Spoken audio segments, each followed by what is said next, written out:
Bienvenue tout le monde au Midi Causerie Télétravail Académie.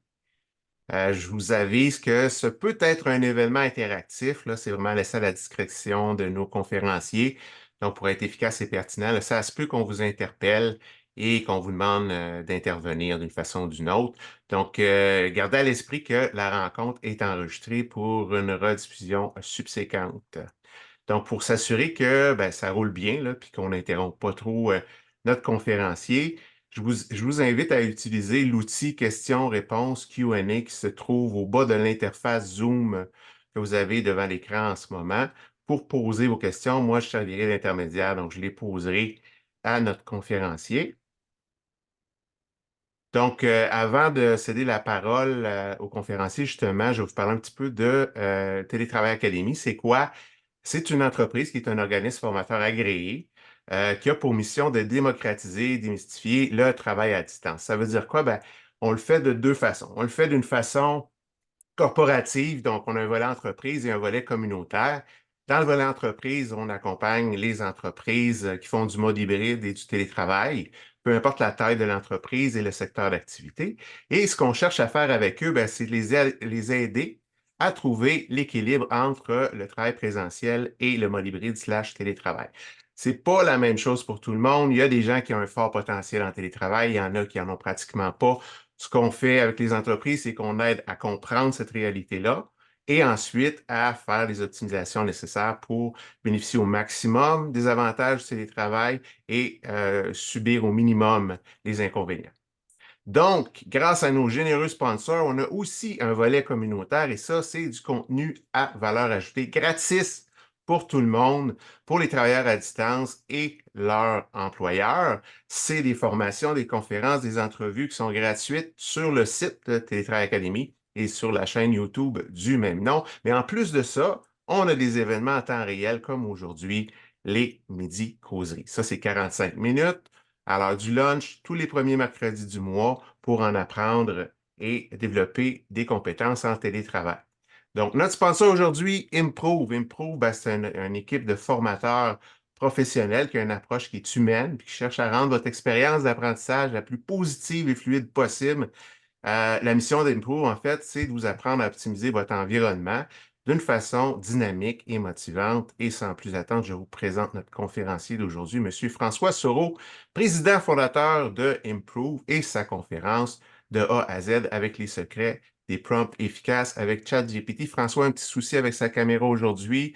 On va falloir qu'on se contente de l'admirer en photo, mais il peut partager son écran. Donc, on va avoir son PowerPoint et sa voix. Donc, je te cède la parole, François.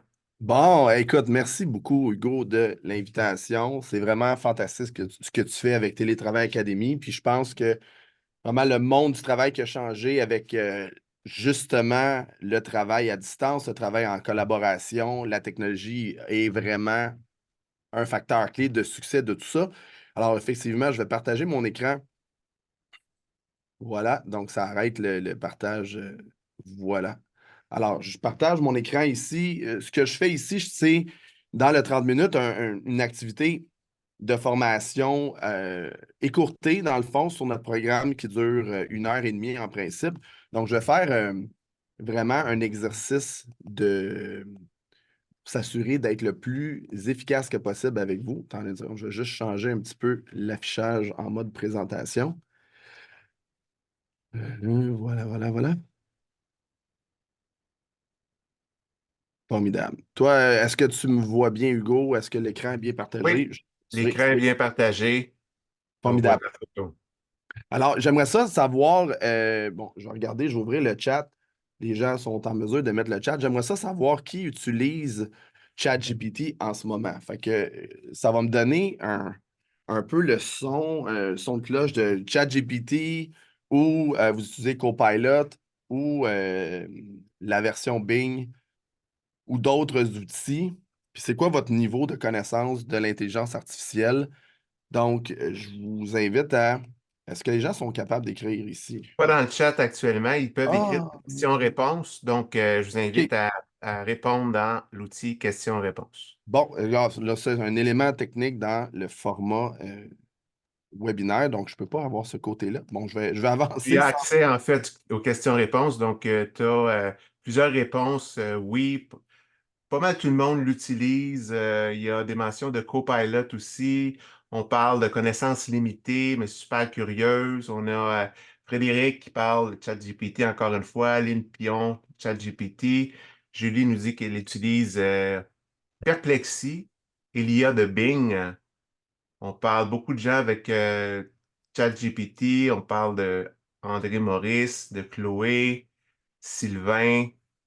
Donc, il y a plusieurs gens qui parlent, mais le niveau semble être très débutant, amateur, Pour la plupart, là. sens moyenne, là. Ouais. Oui, OK. Puis, Alors, ce qu'on va faire, bien évidemment, on parle de l'ABC des prompts. On va partir du début, puis je vais le faire en mode un petit peu accéléré parce que quand même, les gens utilisent en ce moment déjà un peu. Donc, je vais sortir un peu de la présentation. Donc, ce qu'il faut comprendre, c'est que GPT, qui vient de OpenAI, dans le fond, est une plateforme qui a été entraînée sur plusieurs années. Donc, quand vous posez la question à ChatGPT, dans le fond, c'est que vous allez dans le répertoire des connaissances humaines. Et ça veut dire que dépendamment de la qualité de l'input, ben, vous allez avoir un résultat qui va être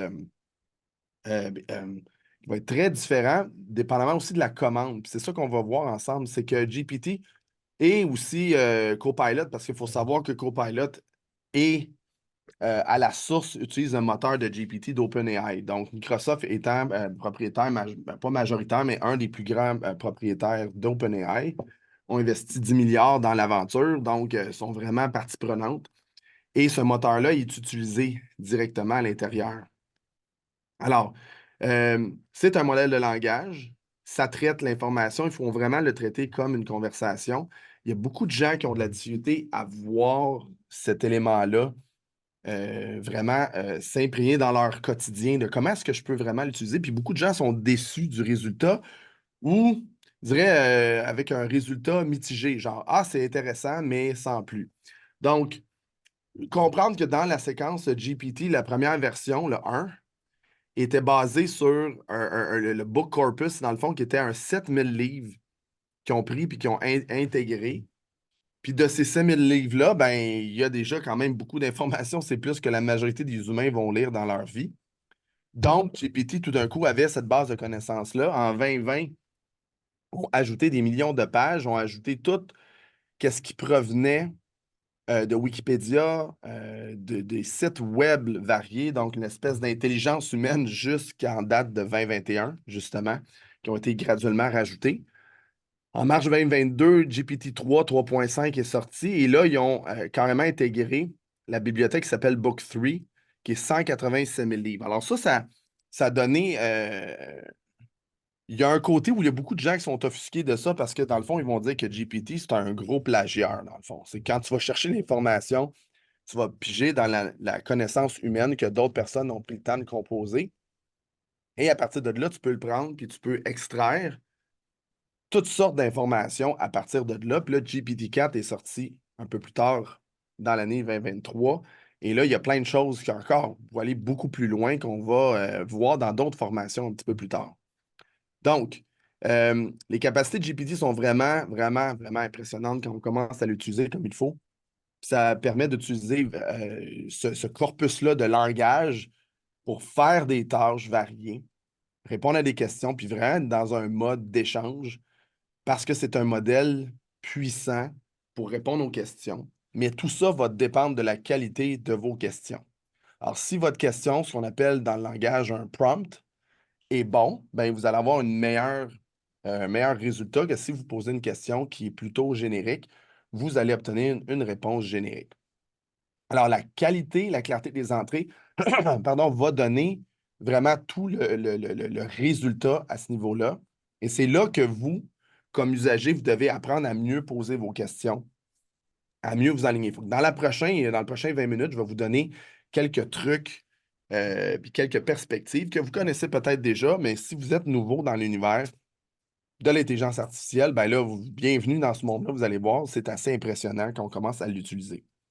Parce que l'intelligence artificielle, vraiment, ce que ça permet de faire, ben, c'est d'utiliser un GPT, par exemple, comme un assistant virtuel, des recommandations, la navigation simplifiée, les voyages, la santé, forme physique. Vous pouvez utiliser ça pour faire vos recettes, préparer votre épicerie. Si vous voulez faire un programme de nutritionnel keto pour les 2 prochaines semaines avec un tel nombre de calories en enlevant, en retirant certains ingrédients, on peut aller jusque-là. Et dans le travail, on va pouvoir automatiser des tâches, faire ce que vous voyez à l'écran. D'ailleurs, je prends le temps de le mentionner, je vais vous envoyer à la fin de la présentation un lien pour pouvoir obtenir cette présentation-là, que vous allez pouvoir la réutiliser évidemment par la suite. Donc, dans la compagnie, tu sais, qu'on parle de OpenAI, il y a 2 grandes familles. Donc, il y a DALL-E et GPT qui sont les deux logiciels les plus connus. Il y en a d'autres, mais ceux-là, c'est les plus importants. Donc, qui va permettre de créer des textes. Maintenant, c'est rendu à DALL-E 3. Puis, vous avez aussi l'assistant personnel qui est GPT, qui est rendu à GPT-4. Le GPT-5 est en production, est en train d'être développé. Puis, si vous regardez cette charte-là que je vais faire rapidement, GPT-4, c'est la version payante. Donc, elle va vous donner plus de précision. Elle va vous permettre de connecter au web et elle va vous permettre à ce moment-là de faire du contenu créatif de grande qualité, ce que GPT 3.5 est plus ou moins habile, honnêtement. Donc, ça, c'est le contexte pour l'outil. Si vous utilisez Copilot, encore là, Copilot utilise le moteur d'OpenAI, GPT-4. Donc, c'est quand même une bonne nouvelle. Donc, si on va vers cet outil-là, on va pouvoir quand même prendre avantage, mais il y a vraiment des fonctionnalités qui sont un peu plus uniques à GPT. Il y a une perspective qui va être un peu euh, est différente. Donc là, ce qui est important de voir ici, c'est que je veux créer des prompts qui sont efficaces puis qui vont me donner des bons résultats. Alors, la première chose, c'est d'être vraiment clair et très, très précis dans les questions, les prompts. Il y a même un nouveau métier que vous avez peut-être entendu parler qui s'appelle être prompt engineer, donc un ingénieur de prompt, de commandes pour GPT. Donc, les gens vont élaborer des structures de commandes qui sont extrêmement élaborées, qui vont donner des résultats beaucoup plus puissants.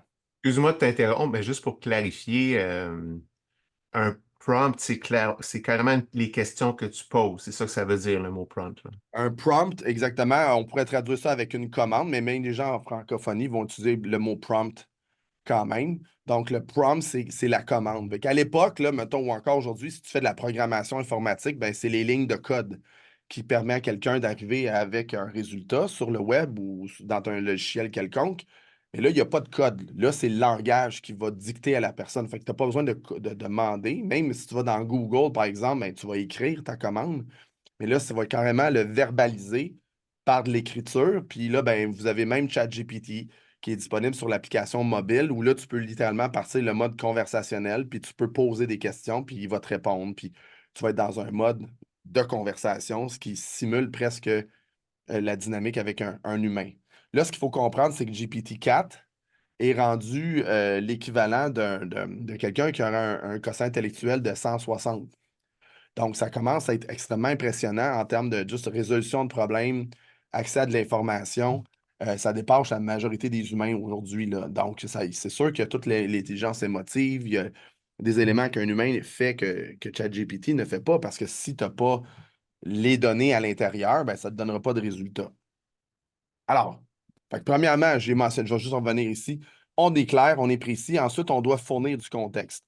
Alors, extrêmement important, c'est d'expliquer le contexte dans lequel on va fournir la requête. Donc, par exemple, si moi, je suis quelqu'un qui veut créer des publications sur LinkedIn, ben, je vais dire à ce moment-là, ben, je veux préparer mon plan de communication sur LinkedIn pour mon entreprise ou pour mon profil personnel pour les 3 prochains mois. Puis, je pourrais faire ça puis, il va me donner des suggestions extrêmement génériques. Maintenant, si je dis, je suis propriétaire d'une firme de formation, notre clientèle, c'est ça, ça, ça, voici nos valeurs. Puis là, j'explique, je parle d'improve, je donne du contexte. Bien, plus je vais lui donner du contexte, bien, plus à ce moment-là, quand je vais lui poser des questions, bien, il va tenir compte de ce contexte-là. Puis dans GPT, il y a une fonctionnalité que je vais vous montrer à l'écran. Alors, je vais carrément mettre mon écran GPT ici. Alors, ici, j'ai mes requêtes qui sont là. Vous avez ici, dans ton menu, il appelle ça des Customs Instructions.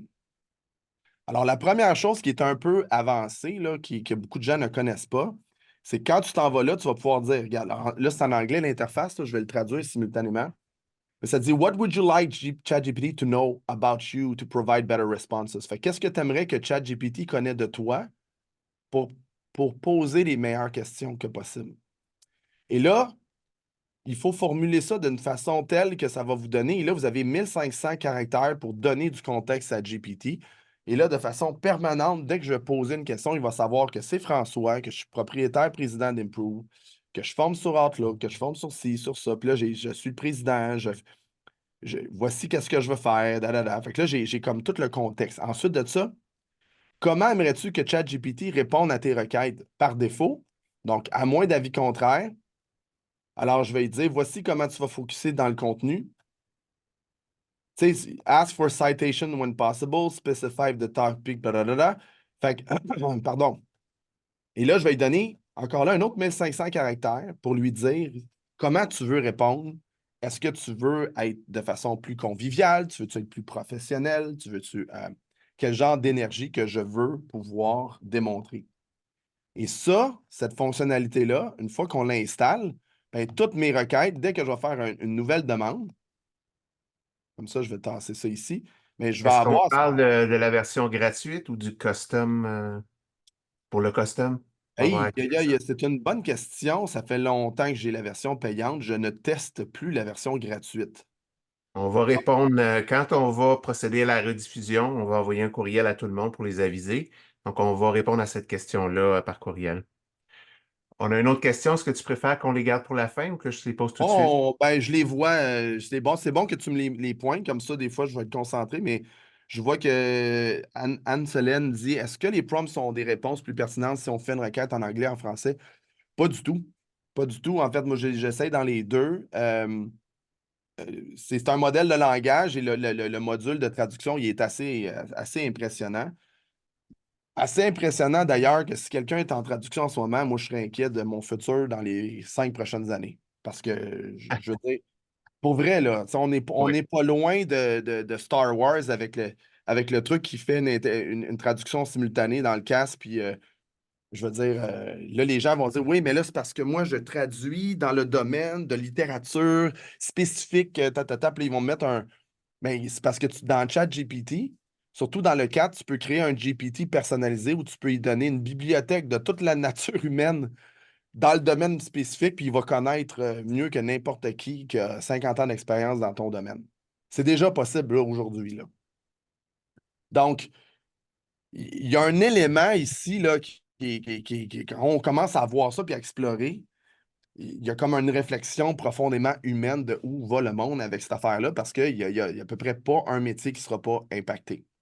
Maintenant, tu as les gens qui en ont peur, puis qui vont, tu sais, comme se mettre la tête dans le sable, puis faire, moi, je vais pas apprendre ça parce que je veux pas, je suis pas d'accord, ou etc. Mais c'est comme quand les premières pelles mécaniques sont arrivées, ben, tu as la personne qui a lâché sa pelle, puis qui s'est mis à apprendre à conduire le camion, puis tu as l'autre qui l'a regardé, puis il a fait, ben, il a perdu sa job parce que la pelle remplace 40 humains.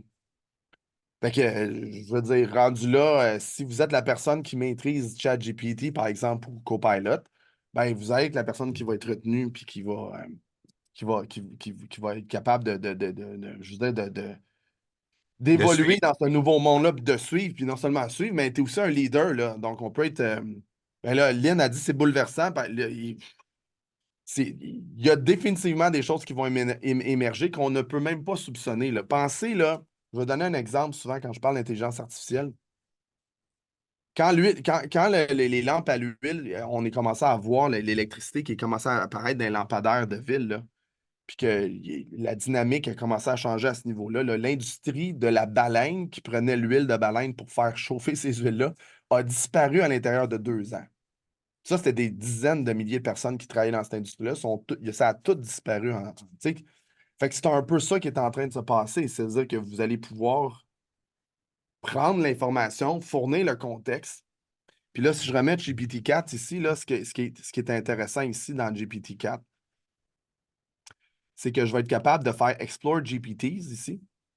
Puis ça, c'est des éléments publics, des GPT publics Donc, exemple, tu as un Book Creator Guide, tu as Designer Mood Board, puis c'est plein de GPT où que les gens sont en train de mettre l'information pour structurer tes prompts avec une bibliothèque de contenu plus précise. Mais tu peux, dans ton entreprise, créer ta bibliothèque de contenu. Fait que tu pourrais mettre, mettons, des années et des années d'expérience, de business case, de case study, puis tu pourrais dire à GPT, va chercher dans notre historique comment on devrait répondre à cette requête-là, par exemple. Donc, c'est déjà accessible et ça, c'est le contexte. Plus le contexte est pertinent et puissant, plus votre réponse va être euh, ultimement impressionnante et exactement comme vous le souhaitez.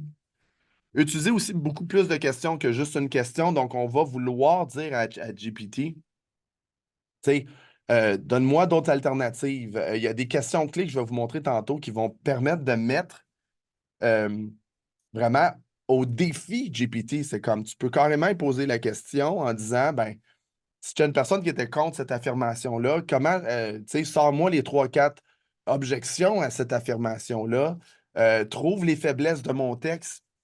Une fois qu'il a trouvé tes faiblesses, ben, tu peux-tu réécrire mon texte en tenant compte de ces faiblesses-là et les adresser dans mon texte?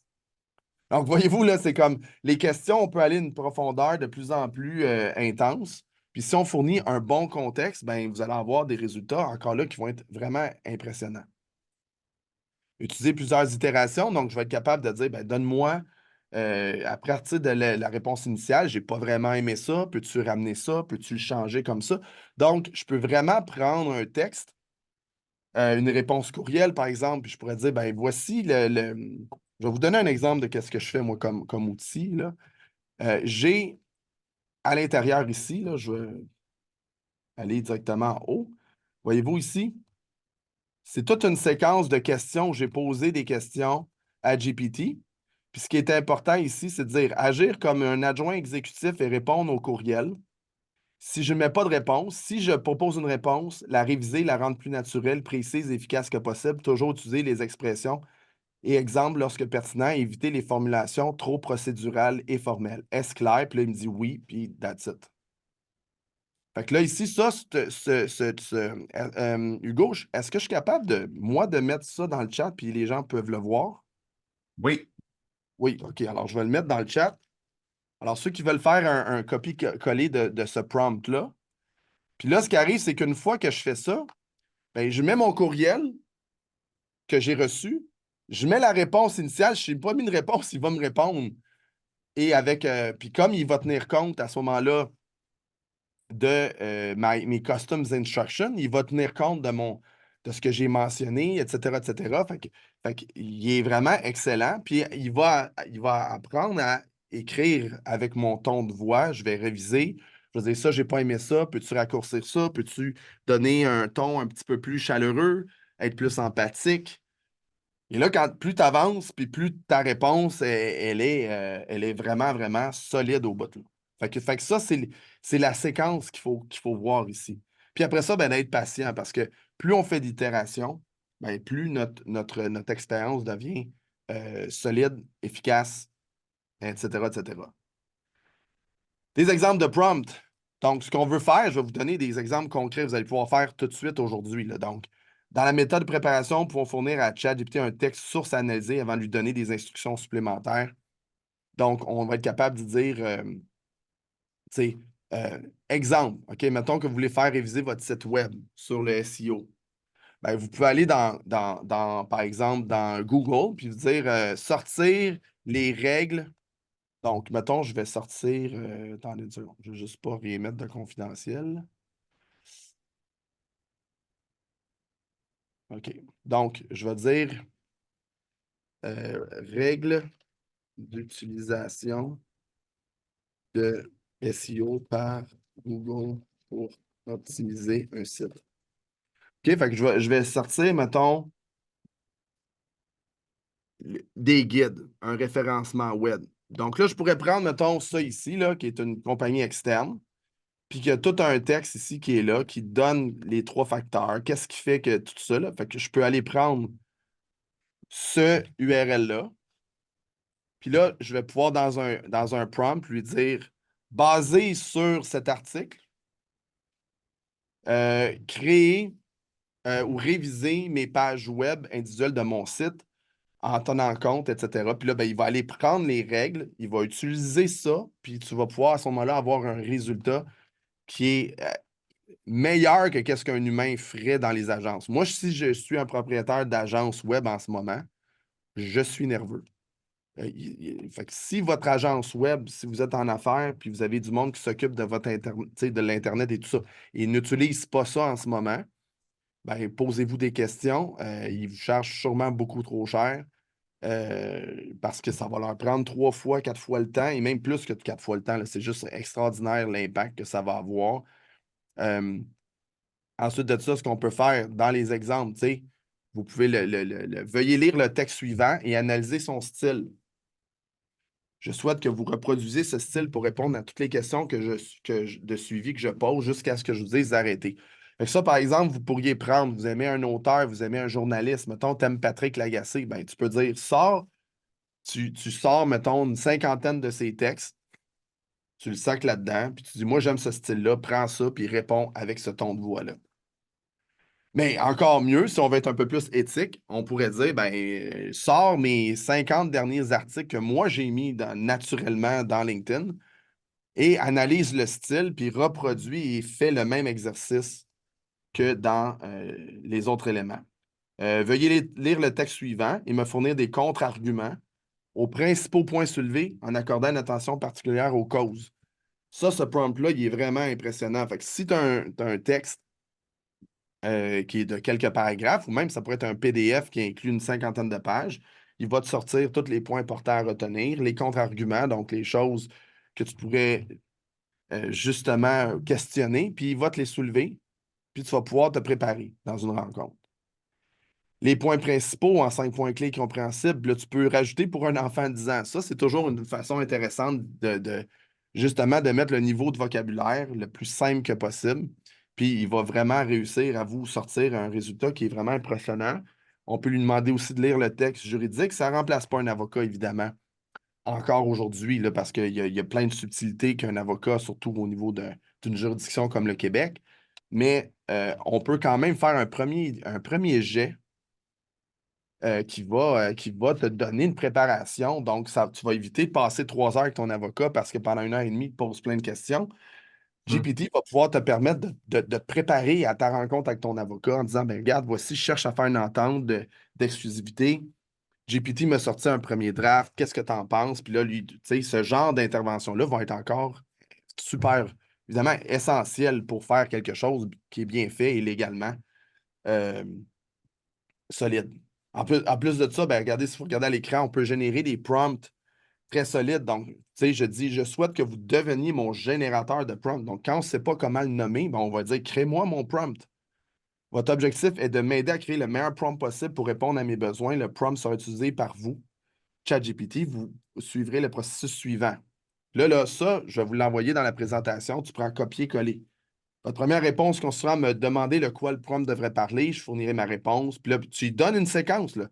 Section 3, le A, le B, le C, da. Puis là, tu vas continuer jusqu'à temps qu'il va te dire ben, voici le prompt que vous avez de besoin pour arriver à ce résultat-là. Puis là, ce prompt-là, quand tu as terminé, cette commande-là, tu la sauvegardes dans OneNote, dans un fichier Word, whatever, là, un endroit où est-ce que vous prenez comme outil. Puis là, après ça, vous allez pouvoir avoir une espèce de bibliothèque de prompt. C'est ça qu'on appelle le prompt engineering. C'est l'ingénierie de prompt pour stimuler l'intelligence artificielle à créer les résultats qu'on veut. Donc, dans la zone de personnalification. Hey, puis Hugo, dis-moi, il me reste quoi, 5 minutes à peu près? Il reste un petit peu plus que ça. Moi, il Ah, reste une douzaine de minutes, mais il y a beaucoup de parfait. questions. Donc, moi, je prendrai un petit 5 minutes pour prendre le temps d'y répondre, là. Oui, ben, allons voir les questions un peu. Donc, ça fonctionne sur la version gratuite également, absolument. La version gratuite nous donne accès à 3.5, mais la puissance de la réponse, la qualité de la réponse va être nettement moins bonne. Donc, si vous avez un travail qui est plus mécanique, de connaissances de base, 3.5 fait le travail. Mais si vous voulez répondre à des courriels avec un raffinement puis une qualité que les gens ne peuvent même pas soupçonner que vous répondez par une intelligence artificielle, ça prend 4. Puis honnêtement, ça coûte 20 par mois. Euh, Copilot, c'est 30. Si vous économisez 2-3 heures par jour, c'est une joke, là. C'est un des logiciels avec la rentabilité, retour sur investissement le plus important. Fait que je vous recommande, si vous utilisez ChatGPT tous les jours, que la version payante va être définitivement Puis je vous dis pas ça parce que je fais une commission sur les abonnements. J'aimerais bien ça, là, mais c'est pas le cas. Jean-Guy, il mentionne il y a toujours des aspects humains dans l'organisation. Ben oui, puis tu sais, comme Microsoft l'a vraiment mentionné, ils ont créé un logiciel qui n'est pas autopilote ou pilote automatique. Ça s'appelle copilote. Donc, c'est comme le pilote qui va justement conduire l'avion. Ben, il y a un copilote qui va permettre d'aider et supporter le pilote dans ses décisions puis dans sa façon d'opérer l'avion. Donc, ce qui fait qu'il est capable d'opérer avec plus de sécurité. C'est un peu la même idée. Il y a aussi deux personnes qui ont confirmé que l'accès à la personnalisation de ChatGPT était accessible sur la version gratuite. Excellent. Ben, merci d'avoir pris le temps de vérifier, de nous le partager. Merci, Anne-Solène. André, comment faire ce contexte en copilote et nous avons seulement une boîte de rédaction? Bon, ça, là, André, c'est la portion que toute la partie contexte puis d'approfondissement. Jusqu'à présent, on est mieux dans GPT par la façon que la conversation se passe est vraiment axée sur du créatif, tandis que euh, l'espèce de gestion, pour le moment, là, n'est pas encore raffinée. Puis ça, ben, Microsoft va y arriver assurément, mais ce n'est pas le cas à court terme. La majorité des navigateurs, quand on est développeur web, dans l'onglet Inspecter, nous sommes en mesure de voir la performance SEO d'un site web et d'avoir des recommandations. Est-ce que ChatGPT est meilleur ou équivalent? Ça, c'est trop. C'est une question qui est trop Pointu, ça. pointue. Ouais, pour moi, de connaître ça, euh, ce qu'il faut comprendre, Sylvain, là, c'est que GPT, si tu lui donnes l'information, il va connaître plus que n'importe quel humain, il va être capable de comprendre parce que je peux carrément prendre l'information publique. Comprenez, c'est comme j'y mets 187. Moi, je donne un exemple. Là. Mettons, je vais avoir des recommandations pour une chicane de couple. Là. Ça a l'air niaiseux comme exemple, mais tu sais, je viens de me chicaner avec ma blonde. Je veux régler, je veux trouver des solutions. Ben, tu vas là-dedans, tu dis agis, puis c'est ça cette méthode de personnification-là, c'est que je vais y dire agis comme, par exemple, un, un- je sais pas moi, un psychologue thérapeute de couple. Puis tu pourrais même nommer, mettons, tu connais Jordan Peterson, ou etc., là, Estelle Perel, mettons, qui est super connue. Tu peux prendre des gens connus, puis tu peux dire, agis comme cette personne-là, je vais te donner mon problème de couple, puis tu vas me donner des recommandations. Mais imaginez, là, c'est que la personne est neutre. Mais la personne, c'est même pas la personne. GPT est neutre, puis il a accès à des milliers de livres et de contenus, de tout ce qu'il peut, tu sais, que pas un être humain va être capable de lire. Fait que c'est ça qui est important de comprendre, c'est que je vais aller donner un contexte, je vais m'assurer qu'il pointe dans la bonne direction, puis je vais lui demander d'aller chercher quelque chose qui est le plus précis que possible. En ressources humaines, il y a des dizaines de cas types que vous allez sauver un temps fou pour faire des descriptions de tâches, pour aller analyser des CV. Tu peux carrément mettre ta description de tâche, le genre de personne que tu cherches, puis après ça, tu peux envoyer le CV à quelqu'un. De quelqu'un, tu le mets dans le chat GPT, puis tu peux lui dire analyse ce CV-là, puis dis-moi si ça fit avec la description de tâche en question. Prépare-moi 5 questions sur les points où tu as un doute sur le lien, puis que je vais pouvoir valider avec la personne, puis il va te sortir les questions d'entrevue. Fait que là, après ça, tu as le lien humain, là, cette discussion-là, qui va pouvoir être à faire. Ensuite, OK, là, je vais aller un petit peu plus vite. Alors, si vous voulez prendre ça comme une impression d'écran, ou en tout cas quand vous allez recevoir ceux qui vont remplir le, euh, le formulaire pour recevoir la présentation, c'est, tu sais, médiateur résolution de conflits, spécialiste en ressources humaines, expert en gestion. Fait que quand tu vas poser ta question, tu vas lui dire agis. Ben là, mettons quelqu'un qui est analyste financier, ben tu pourrais mettre tes rendements des 5 dernières années, puis tu vas dire agis comme un analyste financier, puis dis-moi 5 recommandations de changement de mes placements. Expert en coach de performance, coach en productivité, consulté. Tout ça, là, c'est tous des rôles que tu lui donnes. Puis là, ça va lui donner un contexte avec lequel il va travailler, qui va donner une réponse qui est beaucoup plus précise à ce moment-là. Une question qui est super intéressante de rajouter à la fin d'une présentation, ben, d'une question, d'un prompt, c'est posez-moi autant de questions que vous jugez nécessaires afin de me fournir la meilleure réponse la plus adaptée. Et là, quand tu poses ça à la fin, ben là, il va te poser des questions. Donc, je vais vous donner un exemple. Je vais rentrer dans ChatGPT. Voilà. Puis là, je vais lui dire agis comme un spécialiste en médias sociaux, expert en B2B et LinkedIn. Produis-moi un plan de publication, excusez, publication pour les 3 prochains mois. Puis là, après ça, ce que vous allez pouvoir faire, c'est d'aller mettre, aller mettre justement des prompts ou des portions de prompts, comme je fais là ici. Posez-moi toutes les questions. Donc, c'est comme un répertoire de prompts ou de portions de prompts. Puis, il va me poser des questions pour pouvoir aller de l'avant. Donc, pour élaborer, attendez, je vais zoomer un peu, vous voyez mieux comme ça. Fait que là, il dit quels sont les objectifs? Donc, génération d'intérêt, lead et inscription, infolette. Puis là, je vais répondre à toutes les questions comme ça. Il y a un cible, c'est quoi? Donc, gestionnaire en ressources humaines. Là, je vais vite. Les contenus existants en ressources, là, je pourrais aller mettre toutes mes choses.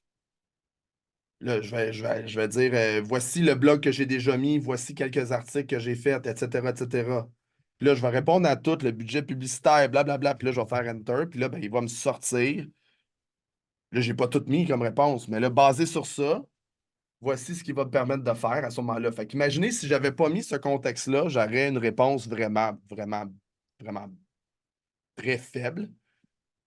Puis là, ben, il va me mettre sensibilisation et éducation. Puis là, il dit, semaine 1, il va te suggérer des choses que tu pourrais faire 3 fois par semaine. Nice, c'est vraiment très intéressant. Il nous reste 3 minutes avant la fin de l'événement. Je ne sais pas si tu voulais compléter ta Ben, présentation, répondre à des questions. ben oui, absolument. Donc, tu sais, un des prompts que j'aime le plus quand je vais apprendre un sujet, je veux en apprendre plus sur le sujet XYZ. Recherche et partage-moi le 20% sur le sujet qui me permettra de comprendre 80% sur le sujet. Ça, là, c'est un prompt magique. Il va te sortir de l'information, le jus, là, qu'est-ce qu'il juge, qui est la règle de Pareto 20-80. Appliqué à ça, c'est vraiment cool. Vous avez aussi, je désire créer un résumé de ce texte, me fournir un résumé en format, liste de puces, etc. Ça, c'est 3 des plus euh, que j'utilise le plus. Et là, j'en ai plusieurs ici. Commencer ces prompts avec ça. Donc, ça, c'est le cours d'1 heure et demie. Après ça, on a des exemples. Puis, on a un nouveau programme pour les PME, pour ceux qui veulent devenir membres, pour avoir accès à notre équipe, puis poser des questions, puis d'être en mode d'apprentissage continu. Si ça vous intéresse, vraiment, contactez-moi. Ça va me faire plaisir de vous proposer. Notre spécialité, c'est vraiment supporter les PME dans leur développement comme ça de compétences. Et je vais mettre dans la collecte des réponses. Donnez-moi une petite seconde. Là, j'ai trop de fenêtres partout. Alors, j'aime. Ton partage, si tu veux bien. C'est Ouais. confortable avec ça. OK. Alors, je vais mettre dans Zoom le lien de partage. Donc, Oui. nous, de toute façon, on va envoyer l'information que tu juges pertinente à nos participants là, par courriel ou par message sur Voilà. LinkedIn. J'ai beaucoup de Alors, questions. ouais, ben oui, je sais que c'est un sujet qui, puis tu sais, c'est une demi-heure, ça passe vite, là. Donc, ici, vous pouvez inscrire. Il y a un petit formulaire qui prend 30 secondes. Juste mettre remplir ça, puis si vous voulez vous inscrire ou non à l'infolette, et on va vous envoyer avec votre courriel la présentation que je viens de faire en format PDF. Vous allez pouvoir puiser là-dedans, aller revoir certaines choses. Puis là, ben, je vois qu'il y a d'autres questions, là. Sébastien, j'utilise ChatGPT chaque jour pour mes entreprises. Je peux donc suivre des formations sur votre site. J'imagine que vous allez vous envoyer. Oui, absolument. Donc, Sébastien, on peut définitivement faire de la formation pour les débutants chez vous, un petit peu plus avancés. Euh, Et on peut vous montrer qu'en ChatGPT, comment vous pouvez utiliser ça pour votre entreprise, faire des GPT sécurisés où les données ne sont pas partagées sur le mode public.